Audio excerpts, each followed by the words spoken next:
বস এখন কথা হবে মায়া সাবার ট্রেলার নিয়ে।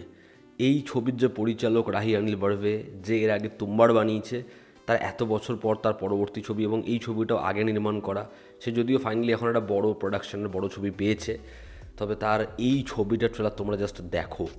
এই ছবিটা হয়তো সেরকমভাবে রিলিজও হবে না খুব ওয়াইডারভাবে। এই ছবিটা যে সিনেমা হলে আসছে সেটা অডিয়েন্স হয়তো সেরকমভাবে জানবেও না, এবং যেহেতু বর্ডার ট্যুর এক সপ্তাহ পর আসছে, তো এই ছবিটা সেরকম শোজও পাবে না।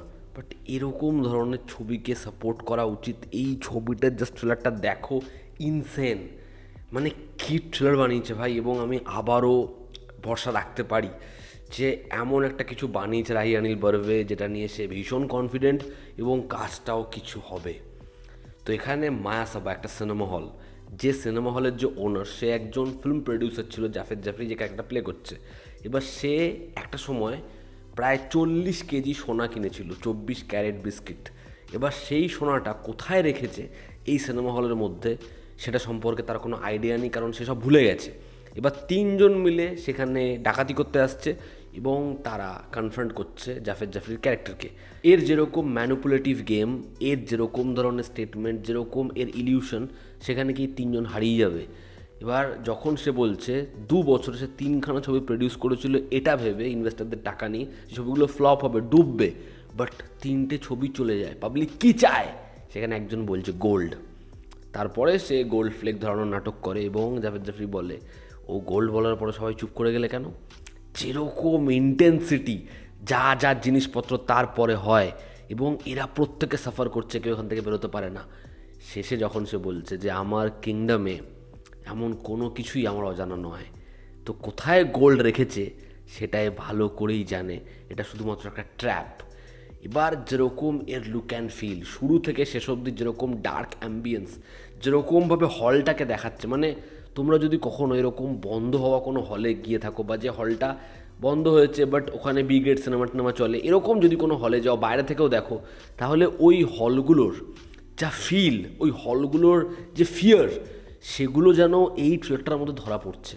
আমি এরকম একটা হলে গেছিলাম, এলিট, হলটা বন্ধ হয়ে যাওয়ার পরে, মানে পুরোপুরি বন্ধ হয়ে গেছিলো, হলগুলোকে আমি দেখেছি।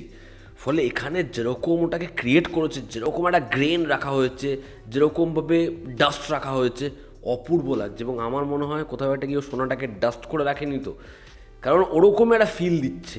এবং প্রত্যেকের লুক, জাভেদ জাফরির ওরকম হাস্কি ভয়েস, ওরকম ওর কাঁচা পাকা দাড়ি, ওরকম ওর হেয়ার স্টাইল ব্যাপক, প্রত্যেকের যেরকমভাবে কাস্টিউম ডিজাইন হয়েছে, প্রত্যেকের যেরকম দেখতে লাগছে অপূর্ব, এবং ইন্টেন্স একটা ব্যাকগ্রাউন্ড স্কোর, সেটা যেরকমভাবে যাচ্ছে না, একটা ব্যাপক থ্রিলিং রাইড আমরা পেতে চলেছি। এবং ছবির শেষ 15-20 মিনিট আবার আমাদের উড়িয়ে দেবে। যেভাবে ট্রিট করছে এই ট্রেলারটাকে রাহি অনিল বর্বে, বস মানে মাস্টারপিস কিছু না বানিয়ে দেয়। আমি এই ট্রেলারটা দেখে এই ছবিটার জন্য মারাত্মক মারাত্মক এক্সাইটেড। গুপ্তধন এটাকে যেরকমভাবে ওর কাজেও নিয়ে আসে, ব্যবহার করে, আমার এক্সপেকটেশন আবারও স্কাই হাই এই ছবিটার জন্য। বহু ছবির ট্রেলার টিজারে রক্তারক্তি, মারধার, ইন্টেন্সিটি চরম সীমা পার করে গিয়ে যা যা জিনিসপত্র করে সেগুলো গুজবাম্পস প্রোভাইড করতে পারে না। আর এখানে কিছু না করেও গোটা ট্রেলারটা ক্রেজি মনে হচ্ছে, গুজবাম্পস ভরে ভরে প্রোভাইড করছে। এবং ডায়ালগস, ওই মেয়েটা যখন হা হা করে হেসে ওঠে, বা প্রত্যেকের যেরকম এক্সপ্রেশন, ওদের সাথে এমন কি হচ্ছে ওই ট্রেলারের শেষ ভাগে, ওরা যখন ওখানে সাফার করছে, ভাই ভয়ানক, জাস্ট ভয়ানক। আমি এই কাজটার জন্য মারাত্মক মারাত্মক এক্সাইটেড। ট্রেলারটা ব্যাপক হয়েছে, না দেখে থাকলে অবশ্যই দেখো। এই কাজটা যদি অ্যাভেলেবেল থাকে একটা শো, প্লিজ এই কাজটাকে সুযোগ দিও। আমি চাই কাজটা খুব ভালো হোক এবং অডিয়েন্স এবার এই পরিচালককে আশাহত না করুক। দেখার ছবিটা হয় কেমন, আমি আশা করছি একটা সিনেমাটিক মাস্টারপিস আমরা দেখতে চলেছি। দেখার ছবিটা হয় কেমন। তো এই ছিল আমার ওপিনিয়ন মায়াসাবার ট্রেলার নিয়ে। তোমরা যারা দেখেছো তোমাদের কি অপিনিয়ন জানিও। জনতা আমাদের পাশে আছে। আবার দেখা হচ্ছে, টেক কেয়ার।